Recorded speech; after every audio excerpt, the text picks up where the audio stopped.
Number 1. The confession was written in neat, deliberate handwriting, folded carefully, and hidden where no officer would ever think to look. It contained names, locations, and details that only the killer could have known. It admitted to murder plainly, without drama, without excuses, and it was never read by police until it was far too late. Dennis Nilsen believed that confession did not require an audience. For him, truth existed whether or not anyone heard it. That belief would allow one of the most prolific killers in modern history to continue murdering for years, even as fragments of his guilt were quietly preserved in private notebooks and letters that never crossed a police desk. Born in 1945 in Fraserburgh, Scotland, Nilsen grew up in emotional isolation. His childhood was defined by abandonment, rigid discipline, and an early, unprocessed exposure to death when he viewed his grandfather's body laid out in the family home. That moment's stillness, mistaken for peace, etched itself into his developing psyche. From then on, death became something he associated not with horror,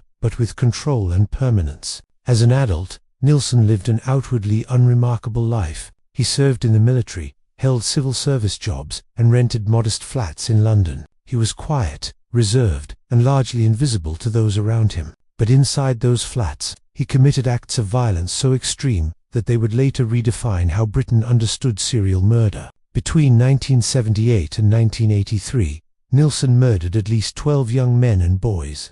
Though the true number is believed to be higher, his victims were often homeless, transient, or socially isolated people, unlikely to be immediately missed. He invited them into his home under the pretense of food, alcohol, or companionship. Once inside, they were strangled, drowned, or suffocated. But what makes Nilsen's case uniquely disturbing is not only how he killed, but what he did afterward and what he wrote. Nilsen kept journals. In these writings, he documented his crimes in unsettling detail. He described the murders, the disposal of bodies, and most chillingly, his emotional reflections. He did not write to justify himself. He wrote to explain himself to himself. These were confessions in every sense of the word, but they were never sent to police, never mailed to authorities, never shared with anyone who could stop him. In his mind, confession was not about accountability. It was about permanence. He feared being forgotten more than being punished. Some entries read like matter. Others drifted into philosophical musings about loneliness, companionship, and the nature of death. He referred to victims as friends, rationalizing their murders as a way of preventing abandonment. He believed that by killing them, he could keep them forever. For years, these confessions sat unread while bodies were dismembered and disposed of through plumbing systems and bonfires. Missing persons reports were filed, but connections were not made. Victims belonged to the margins of society, and their disappearances did not generate urgency. Nilsen's crimes were eventually uncovered not by a confession, but by a blocked drain. In 1983, a plumber investigating sewage issues at Nilsen's residence discovered human remains. Police were called. Nilsen was arrested without resistance. When questioned, he confessed immediately, not just verbally, but by handing over his writings. Detectives later described reading the journals as one of the most disturbing experiences of their careers. The level of self-awareness, emotional detachment, and meticulous recollection was unlike anything they had encountered.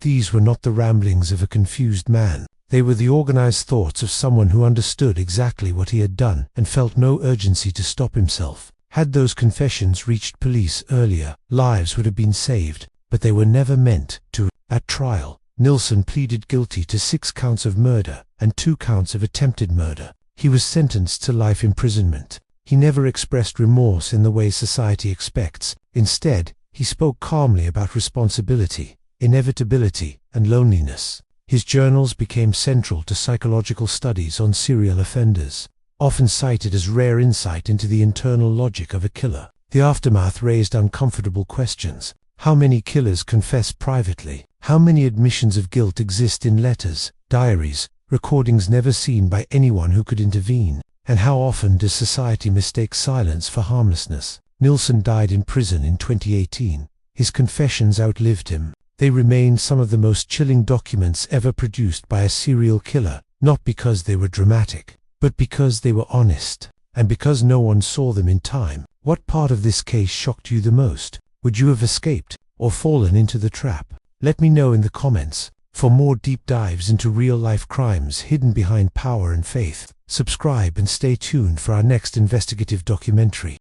Number 2. The confession was not written for the police. It was recorded for history, for an imagined future audience that Leonard Lake believed would one day understand him. By the time authorities discovered it, the voice on the tape was already dead, and the crimes it described were long finished. Leonard Lake did not want to be stopped. He wanted to be remembered. Born in 1945, Lake was intelligent, articulate, and deeply disturbed. He served in the U.S. Marine Corps during the Vietnam War, where he developed a fascination with survivalism, weaponry, and absolute control. The war did not create his pathology, but it gave him language for it: discipline, enemies, justification. When he returned to civilian life, he carried with him a rigid worldview built around dominance, paranoia, and entitlement. Lake believed that society was collapsing, and that a catastrophic event, what he called the coming collapse, was inevitable. In his mind, only a select few men were fit to survive it, and survival required preparation.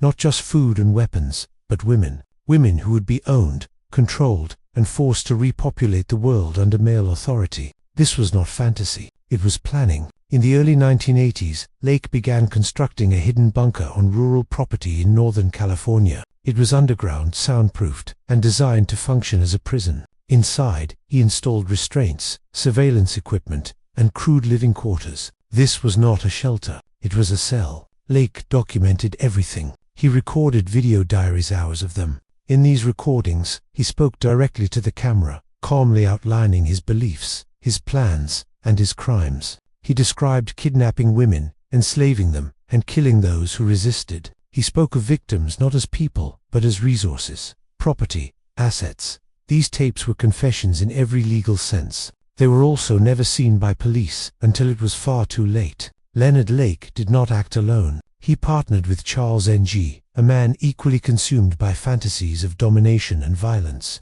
Together, they abducted men, women, and even entire families. Some victims were killed immediately. Others were held in the bunker for weeks or months, subjected to sexual assault, forced labor, and psychological torture. The number of victims is still uncertain. Conservative estimates place it at 11. Some investigators believe it could be far higher. What allowed the crimes to continue was isolation, mobility, and invisibility. Victims were often travelers, acquaintances, or people with limited social ties. Missing persons reports did not connect. Jurisdictions did not communicate. And Lake's confessions, his most damning evidence, remained locked away in private storage. He believed he was building a legacy. In 1985, that illusion collapsed by chance. Lake was arrested for shoplifting in a hardware store. He provided false identification. When police searched his vehicle, they found illegal weapons and suspicious items. Lake was detained. He never made it to trial. Within hours of being arrested, Leonard Lake swallowed a cyanide capsule hidden in his clothing. He died before investigators could question him.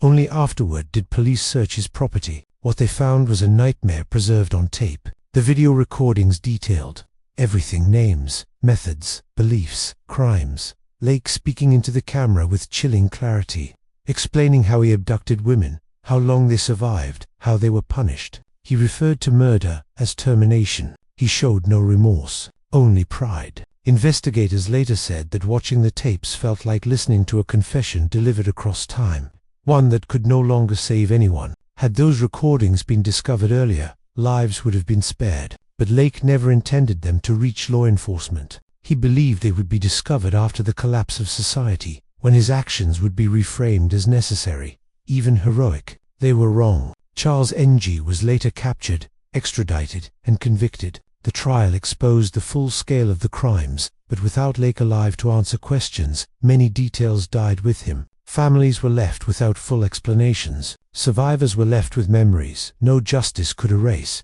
The aftermath forced law enforcement to confront a disturbing reality. Some killers document their crimes extensively, not to confess, but to preserve their ideology. These records can exist for years, stored in boxes, vaults, or digital files unknown to anyone who could intervene. Leonard Lake confessed repeatedly. He just never confessed to the people who could stop him. His case raises a chilling question that sits at the heart of this series. How many confessions exist right now, written, recorded, hidden, waiting to be found only after the killing is over? What part of this case shocked you the most? Would you have escaped, or fallen into the trap? Let me know in the comments. For more deep dives into real-life crimes hidden behind power and faith, subscribe and stay tuned for our next investigative documentary. Number 3. The confession existed long before the arrest. It existed in silence, in hidden rituals, in carefully chosen words, never spoken aloud. By the time Israel Keyes finally began to talk, the truth he revealed was already incomplete, because most of what he had done was designed to remain unknown forever. Israel Keyes believed that a perfect crime was one that never demanded confession at all. Born in 1978 in Utah and raised in an isolated, deeply religious survivalist household, Keyes grew up detached from mainstream society. His family rejected government authority, modern culture, and formal education. Discipline was strict, emotional expression was discouraged. Violence, however, was quietly normalized through physical punishment and extremist ideology. From a young age, Keyes learned to critical lessons, trust no one, and leave no trace. As a teenager, he began committing burglaries and arsons not for profit, but for thrill and practice. He studied police response times. He learned how investigations worked.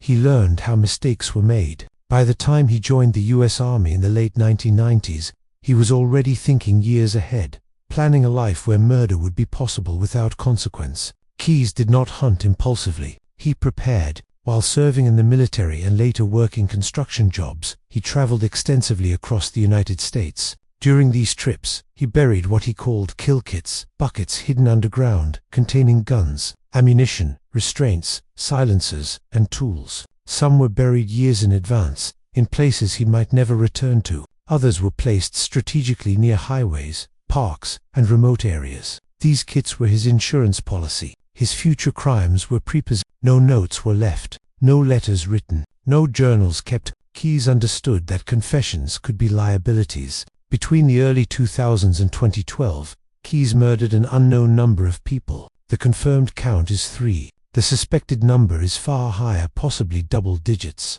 His victims were strangers, randomly selected, chosen specifically because they had no connection to him, no predictable routines, and no reason to ever be linked together. He abducted couples, individuals, men and women. He killed in different states. He altered methods deliberately. Sometimes he shot, sometimes he strangled, sometimes he drowned. Bodies were disposed of in lakes, rivers, forests. Some were dismembered, some were never found. Keyes referred to this as rule-based killing. No patterns, no trophies, no communications, no witnesses, and no confessions. For years, law enforcement had no idea he existed. What eventually exposed him was not murder, but greed. In 2012, Keyes abducted and murdered an 18-year-old barista in Alaska. Unlike his previous crimes, this one involved ransom demands. He used the victim's debit card. He left a digital trail. Surveillance cameras captured him. For the first time in his criminal career, he violated his own rules. He was arrested shortly afterward.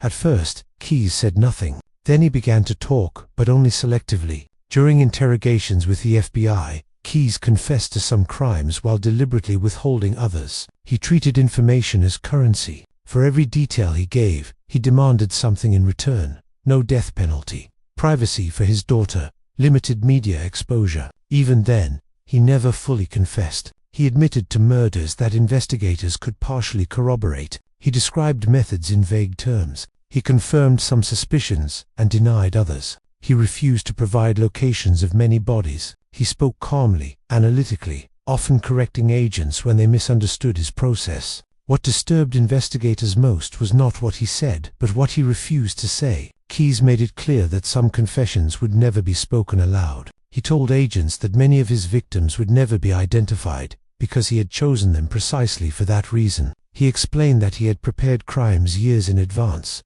committed them far from home, and returned to normal life without emotional disruption. He took pride in this. In his mind, silence was part of the crime. While incarcerated, Keyes wrote poems and drawings filled with coded references to murder. These writings were not explicit confessions. They were symbolic, fragmented, and intentionally ambiguous. He knew investigators would read them. He wanted them to know he was still controlling the narrative. In December 2012, before trial could begin, Israel Keyes took his own life in his jail cell. He left behind no comprehensive confession, no list of victims, no burial sites, no final explanation, only fragments. The aftermath was uniquely cruel. Families across the country were contacted by law enforcement, told that a missing loved one might be a victim, but certainty was impossible. Some were given hope, others were denied closure entirely. Investigators believe Keyes may have killed people whose disappearances were never even classified as crimes.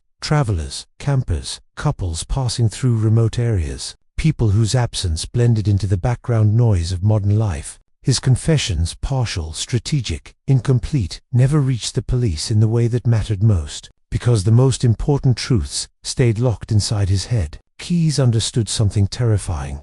The criminal justice system relies on patterns, evidence, and communication. He designed his crimes to exist outside all three, and when he finally spoke, it was not to confess fully, but to demonstrate how much he had gotten away with. His case forced a re-evaluation of how many serial killers may never be known, how many crimes may never be linked, how many confessions may exist only as thoughts, never written, never spoken, never discovered. Israel Keyes did not want to be remembered for what he admitted. He wanted to be remembered for what no one could ever prove. And somewhere across the United States, buried beneath soil and silence, are crimes that will never reach police, not because there was no confession, but because the confession was never given. What part of this case shocked you the most? Would you have escaped or fallen into the trap? Let me know in the comments. For more deep dives into real-life crimes hidden behind power and faith, subscribe and stay tuned for our next investigative documentary. Number 4. The confession wasn't hidden in a notebook or buried in a backyard. It was posted online, in plain sight, for anyone to read. It was written casually, almost playfully, disguised as customer feedback, and for years, no one recognized it for what it truly was. Todd Kohlhepp did not believe he needed to confess to police. In his mind, he already had. He just chose an audience that wasn't looking. Born in 1971, Kohlhepp's life was marked early by violence, entitlement, and rage. As a teenager, he was convicted of kidnapping and sexual assault, a crime that should have ended any illusion of rehabilitation. He served over a decade in prison, where psychologists documented his narcissism, lack of empathy, and fixation on control. When he was released, he did not re-enter society quietly. He re-entered it, convinced he was smarter than everyone else in it. Kohlhepp reinvented himself as a successful businessman in South Carolina, running a real estate company and blending seamlessly into professional circles. He was charismatic when needed, polite when observed, and deeply resentful underneath. He believed the world owed him compliance, admiration, and obedience, and, when it didn't provide those things, he took them by force. Between 2003 and 2016, Kohlhepp murdered at least 7 people. The true number may never be known. Some of his earliest victims were shot execution style at a motorcycle shop in 2003. 4 people were killed. The case went cold almost immediately. There were no clear suspects, no solid forensic leads, and no apparent motive. The murders were treated as an isolated act of workplace violence, then quietly filed away. But Kohlhepp didn't forget them. Years later, he began leaving reviews on Amazon. Among them was a chilling post about a bike lock. He praised its sturdiness and added a line that read like a joke to anyone skimming past it. "Works great. Used it to secure a guy to my truck." Another review referenced body disposal. Another alluded to shooting someone and getting away with it.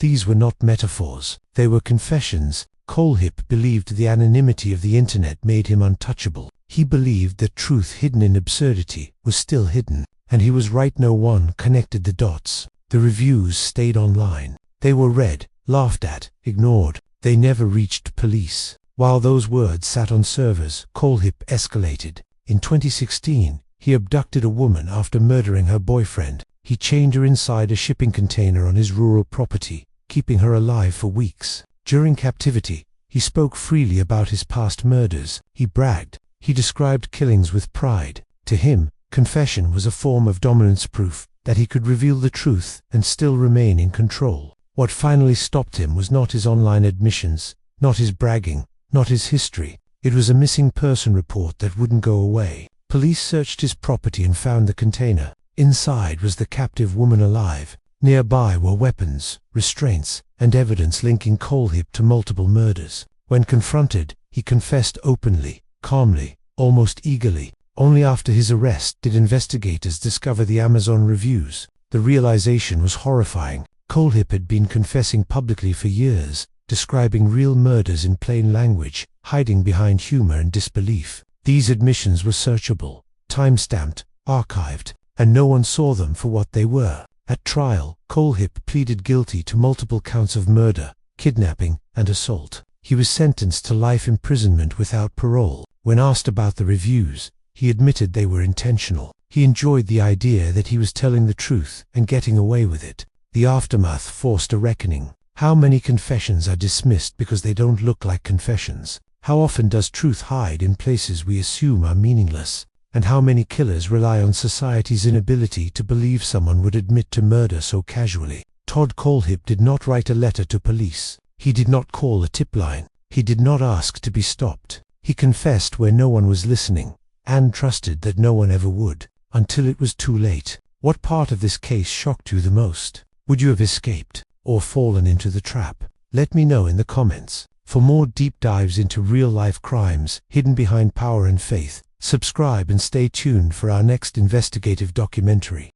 Number 5. He told the truth to someone who loved him, and that was the only mistake that mattered. Henry Lee Lucas did not begin by confessing to the police. He began by confessing to women who fed him, let him sleep on their floors, and believed, at least at first, that he was broken but harmless. His confessions were never framed as boasts. They came out slowly, in fragments, often disguised as jokes, or parables, or drunken ramblings that became too detailed to dismiss. He spoke of roads that never ended, of headlights flickering across faces that never screamed loudly enough, of bodies that stopped being people once they were still. Most of the women he told did not go to the authorities, not immediately. Some never did. Lucas drifted through Texas and the surrounding states in the late 1970s like a man already erased. No stable address, no job history that stayed intact, no fixed social circle. He was the kind of person communities forgot, even while he was still passing through them.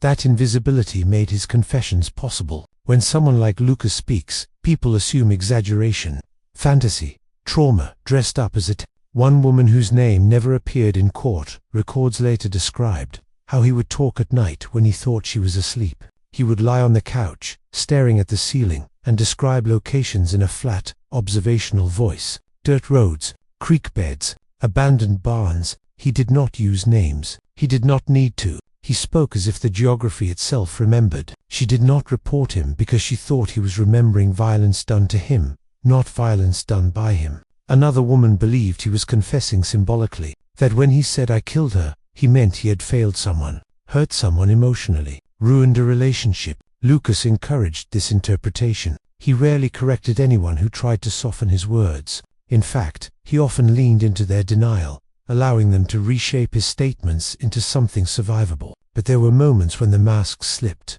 He once described the sound a skull makes when it fractures under pressure. He compared it to a dropped melon. He laughed afterward, not loudly, but with a kind of exhale that suggests relief. The woman listening froze. She later said the detail was too specific to be invented, but she still did not call the police. She told herself that serial killers didn't look like this. They were cunning, charismatic, intelligent. This man was dirty, slow-spoken, missing an eye, and barely coherent half the time. The truth arrived wrapped in the wrong body. Lucas's confessions reached law enforcement only after he was arrested for an unrelated murder. Even then, what followed was not justice but chaos. He confessed to hundreds of killings, many of which he did not commit, but hidden inside that avalanche of false admissions were genuine confessions that had been spoken years earlier, in kitchens and living rooms and truck stops, ignored because they had come without uniforms, paperwork, or urgency. One woman later testified that she had begged herself not to remember what he told her, that she had chosen disbelief because belief would have required action, and action would have shattered her life. Another said she felt responsible not legally, but morally for every victim whose name she later heard on the news. She had known, not fully, but enough. What makes Lucas's story uniquely disturbing is not just the scale of his crimes, or the unreliability of his later confessions, but the fact that his earliest, most truthful admissions were given freely to people who could not imagine a system that would listen to them. In the 1970s, a woman reporting that a drifter had casually admitted to murder would have been questioned harder than the drifter himself. They understood this instinctively. Silence was safer. Lucas learned quickly that confession did not equal consequence. That truth, spoken in the wrong room, evaporated. This realization changed him. It taught him that words were flexible, that he could tell the truth without punishment and later lie with authority. The system trained him to become unreliable by ignoring him when he was honest. By the time police were listening, it was too late to separate truth from noise. Somewhere in the middle of his fabricated confessions, buried under the weight of exaggeration and coercion, were real murders that would never be properly investigated. Real victims whose last witness had been a man who told someone and was not believed. Those first confessions never reached the police, not because they were hidden, but because they were spoken too early, too softly, and to the wrong people. They remind us that the justice system does not just fail when it convicts the innocent. It fails when it teaches the guilty that telling the truth is pointless. And once a killer learns that lesson, the truth stops mattering entirely. What part of this case shocked you the most? Would you have escaped or fallen into the trap? Let me know in the comments. For more deep dives into real-life crimes hidden behind power and faith, subscribe and stay tuned for our next investigative documentary. Number 6. He tried to confess before the killing ever became routine. Jeffrey Dahmer did not begin his crimes in silence. What makes his story uniquely unsettling is that, years before the murders reached their most horrific form, fragments of the truth escaped him in places that should have stopped everything. He spoke to authority figures, he spoke to family, he spoke to men trained to listen, and every time, the confession was reshaped into something smaller, safer, and easier to ignore. When Dahmer enlisted in the US Army in 1979, his internal life was already collapsing. He drank constantly. He fantasized about domination, control, and possession. He felt urges that terrified him not because he recognized them as evil, but because he knew they were incompatible with being allowed to exist in the world. During his time stationed in Germany, he sought out the base chaplain, not once, but multiple times. What he said was never recorded verbatim. What survives are summaries, softened recollections, and institutional He spoke of violent thoughts. He spoke of compulsions he didn't understand. He spoke of fearing that he might hurt someone. He did not use the language of murder, but he circled it closely enough that any trained listener should have felt the gravity of it. The chaplain responded with prayer. This was not negligence in the legal sense. It was a cultural reflex. In the late 1970s, intrusive thoughts, especially sexualized ones, were often treated as moral or spiritual failings rather than imminent danger. Dahmer was advised to read scripture, to discipline himself, to drink less, to redirect his thoughts. No report was filed. No evaluation was ordered. No warning was passed up the chain of command. The confession never reached the police because it never crossed the boundary between sin and crime. When Dahmer was discharged from the army for alcoholism, he returned to Ohio and then Wisconsin, carrying the same urges and a new understanding. He could speak about them without consequence. The system had taught him that honesty produced comfort, not containment. He told his grandmother more than history later admitted. Living with her in West Allis, Dahmer was not the silent monster that popular narratives portray. He spoke openly about loneliness, about thoughts that frightened him, about drinking to quiet his mind. His grandmother begged him to attend church, to seek counseling, to pray harder. She sensed something was wrong but could not name it. And when he spoke, she translated his words into depression rather than threat. When neighbors complained about smells, noises, and strange behavior, she defended him, not blindly but she believed her grandson was sick, not dangerous. And because he never said, "I am killing people," everything he did say was interpreted through that lens. Confession does not need to be explicit to be real. Sometimes it is the accumulation of signals, each dismissed on its own. In 1988, Dahmer was arrested for sexually assaulting a 13-year-old boy. The court mandated counseling. This should have been the moment when everything surfaced. Instead, it became another exercise in partial truth. Dahmer admitted to alcoholism. He admitted to loneliness. He admitted to confusion. He did not disclose murder, but he spoke about sexual compulsions that frightened him, about fantasies he did not feel in control of. The counselor's notes focused on substance abuse. The system was not designed to hear what he was trying and failing to say. Mental health frameworks at the time often separated deviant fantasy from violent action, assuming that as long as no body had been discovered, the danger remained hypothetical. Dahmer learned again that he could stand close to the truth without triggering alarm. The most chilling near confession came in 1991, Just weeks before his arrest, a young man named Konarek Synthesymphone escaped Dahmer's apartment, naked, bleeding, and disoriented. When police arrived, Dahmer calmly explained that it was a lover's quarrel. He did not confess, but he did not deny everything either. He spoke he admitted intoxication. He admitted sexual activity. He admitted the situation was weird. And in that moment, the officers accepted the smallest version of the story, because it was easier to process than the alternative. What followed was not just a failure of policing, but the culmination of years of enacted upon warnings. By the time officers escorted Konarek back into Dahmer's apartment, they were walking into a space that contained physical evidence of murder in plain view. But even then, the confession did not arrive. It hovered just outside language. Dahmer later said he was surprised by how little resistance he faced. Not just that night but always. He had come to believe that people did not want to know, that as long as he did not force the truth into their hands, they would help him hide it. After his arrest, Dahmer confessed in detail, methodically, exhaustively. The contrast between the man who could suddenly articulate everything and the years of before that has led many to ask why he did not simply turn himself in earlier. The answer is simpler and more disturbing.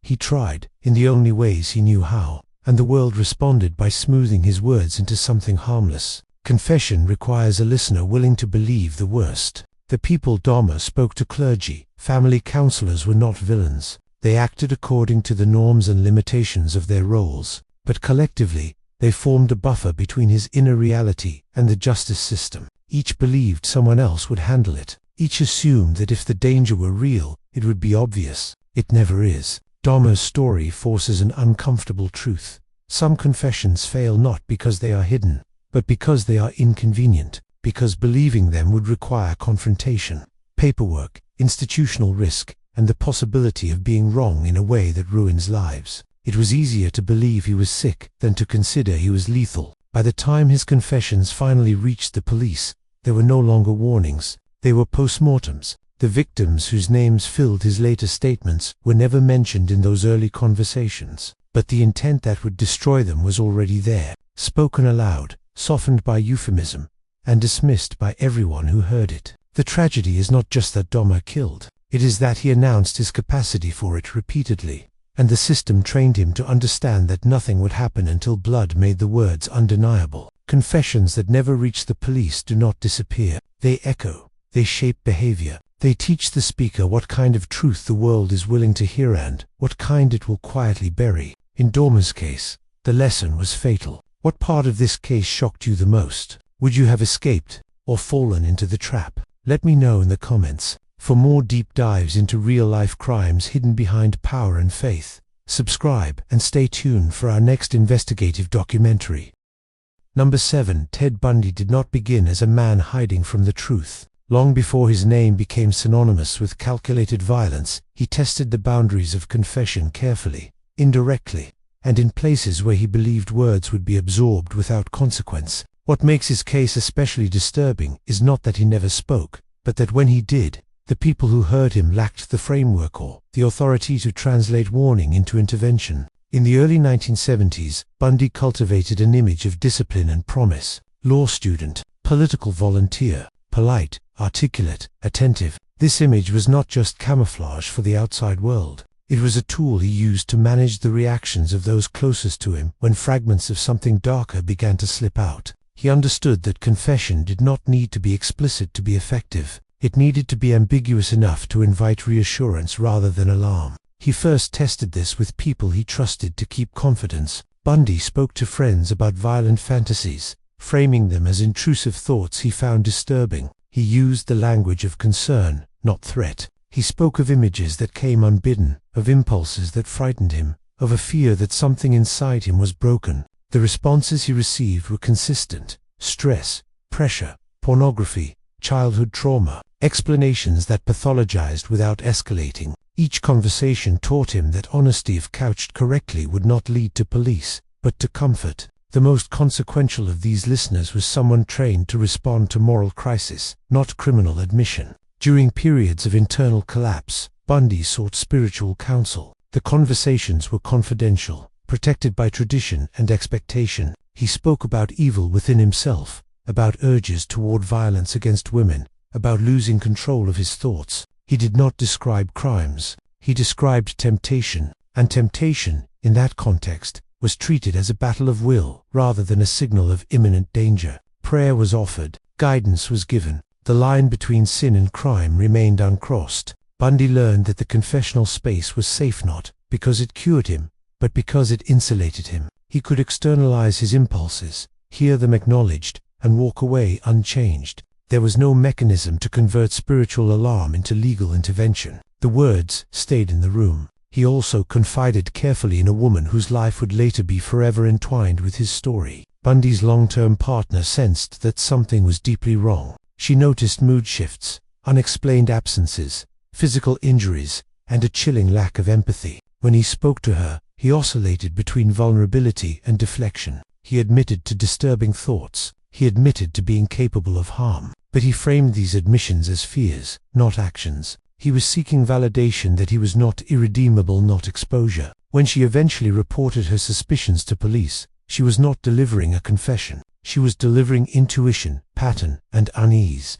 Without bodies, witnesses, or direct admission, the information could not anchor an arrest. Bundy remained free, and the lesson deepened. Proximity to truth did not equal consequence. Perhaps the most haunting near confessions came later, after Bundy was arrested, but before the full scope of his crimes was known. While incarcerated, Bundy volunteered to speak with investigators, not about his own actions, but about other killers. He presented himself as a consultant, a profiler of sorts. In these conversations, he described crimes with an intimacy that went beyond theory. He spoke about how a killer thinks, how he selects victims, how he feels afterward. He described details that unsettled seasoned professionals. At times, he spoke in the first person, then corrected himself. These moments were not formal confessions. They were psychological leaks. Bundy was probing whether he could tell the truth indirectly, disguised as expertise. Investigators listened, fascinated, disturbed, but constrained.